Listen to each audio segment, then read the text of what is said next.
na naman tayong bagong package. RM065 potentiometer adjustable resistor kit. So yung model name niya RM065. Yung kanyang 10 values, 10 piraso, every value 100 pieces. 501 equivalent to 500 ohms. Diba? Pag 1K, 102. Ibig sabihin, 10 tsaka yung 2, dalawang 0. 1K. 2K, 5K, 10K, 20 hanggang 1 mega ohms. Pag 1 mega ohms, 1, 0, and then 5, 0 plus isa pa, 1 mega ohms. Bali, 6 na 0 na siya. So, 1 mega ohms. Aba, nakadikit na yung kanyang label, ha? Sipag naman nung nagdikit nito. Ito yung kanyang side. Chinese. Hindi ko alam yan. QR code. Okay. Buksan natin. Uy. Teka, naka-tape. Tanggalin natin yung kanyang tape.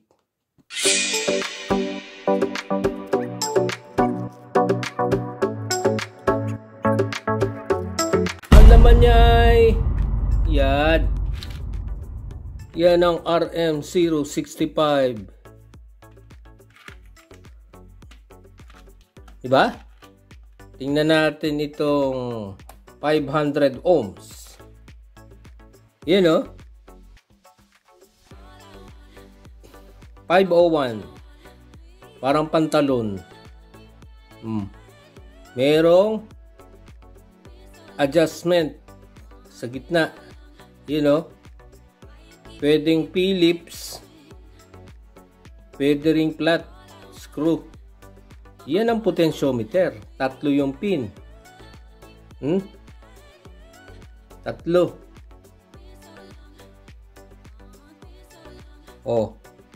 Diba pwedeng potentiometer, pwedeng flat. Yung pala itsura niya. Adjustable, ha?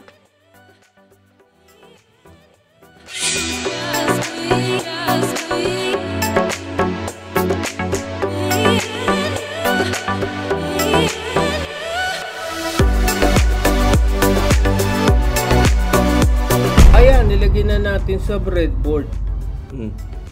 Diba? Ito, hindi magkakaano yan. Hindi magkakadikit. Kaya siya hiwa-hiwalay. Yung gitna, yun o. Gitna. Yan yung wiper. Itong dalawa, side niya. Ba? Sukatin nga natin. Testingin natin.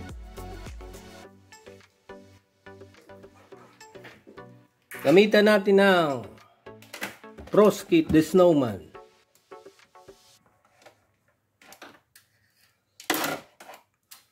Since alam natin yung value, ang value nito 501, siya ay 500 ohms. 50 at yung 1 isang 0. Di 500 ohms.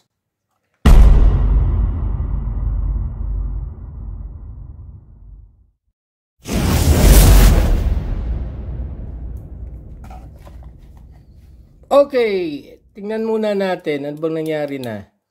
Dito sa ating naka-breadboard na yan ang kanyang initial position. Diba? Yung gitna, wiper. Parang wiper ng jeep. Left, right. Diba? Initial position niya, yun yung may mahabang guhit. Kasya dyan yung screwdriver. Diba? Yun Ay, sorry. You know, flat. Gagan mo lang. Sagad na siya sa kanan. Kaliwa. Oh. Di ba? O, yan yung kanyang drawing. Pag drawing mo yan, anong sabi? Pag 501, 5, 0, yung 1, isa pang 0. Kaya siya 500 ohms. Kung ito'y 503, edi 5, 0, and then yung huling digit, 3, tatlong 0. 1, 2, 3. Kung siya ay ohms, ohms. Yung 50, 1,000. Yung 1,000, 50 times 10 to the cube, which is equivalent to 50 times 50K or 50 kilo ohms.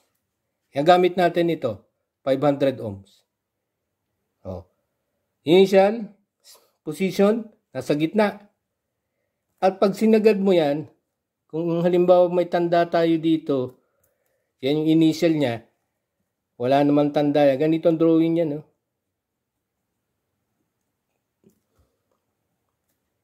Left, right. Initially, andito siya. Nakasagad. Wiper, W, wiper. Pag in-adjust mo yan, adjust natin. Pakanan. Dalawang legs niya. Dalawang legs, yung wiper sa gitna, nandun.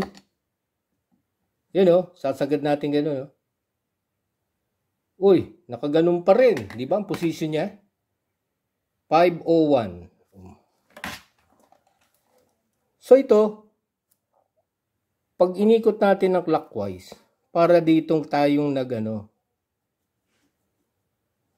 nag-move ng ating wiper to the right. Clockwise, CW clockwise, moving it to the right. Dito na yun, sagad. Yun yung wiper, yun yung right. Diba? Ganun pa rin na itsura niya, nakaganon pa rin. Kaya lang ito na yung parang tinandaan lang natin, nandito na yung butas. Yun ang nangyari. Inikot natin. Punta dito. Pull, sagad. Pull, sagad to the right. Sa drawing, sa circuit diagram o sa symbol. So initially, ando sa gitna, inikot mo ng nasa gitna, starting niya kaliwa. Kaliwa din. Sinagad mo ang ikot hanggang dito sa kanan, magiging ganon. Nag-move to the right. Ganon pa rin ang itsura niya, pero nandito na yung marker natin, di ba? Umikot ng ganon. Bali 360 rin, di ba? 360.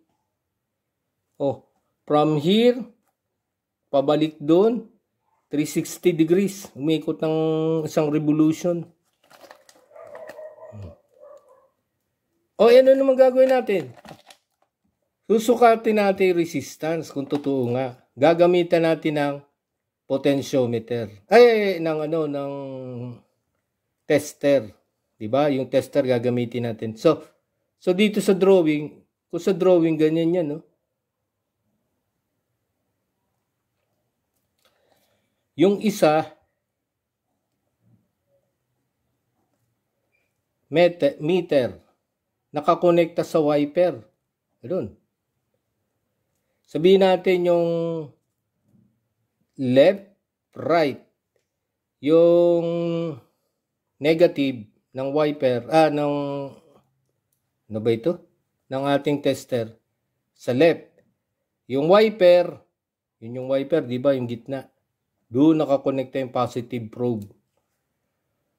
So, pag inikot natin yan, ito, starting niya, 0 ohms. Pag inikot natin yan, parang inikot natin ito, to the right, clockwise, CW, clockwise. parang daloy ng orasan. Oh, yung takbo ng oras. Clockwise. Oh, clockwise. Clockwise. Clockwise.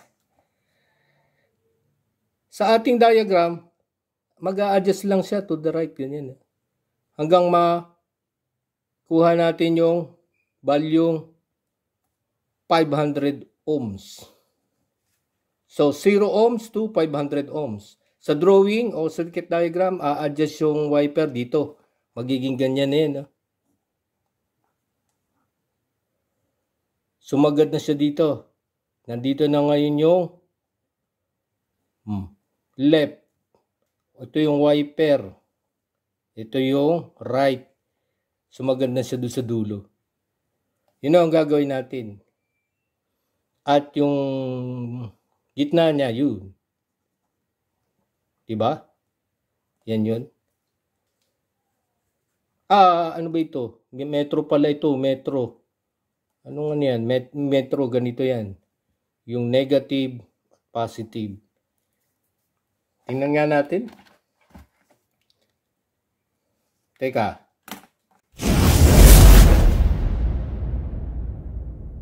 Okay. Resistance on backlight. Since 500, dapat naka-range siya sa 2K. Diba? Malapit sa ano. Ngayon, initially, yung initial state niya, nakagano niya, di ba? Nakasagad sa gitna. Oh, tingnan natin yung value ha. Habang iniikot ko, yun o. 94.1.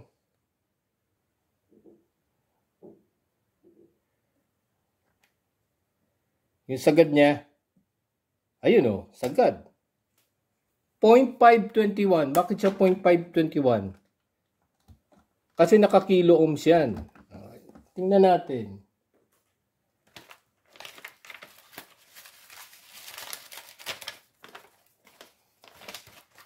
Kung siya ay 0.5, dito na yun, sumagad.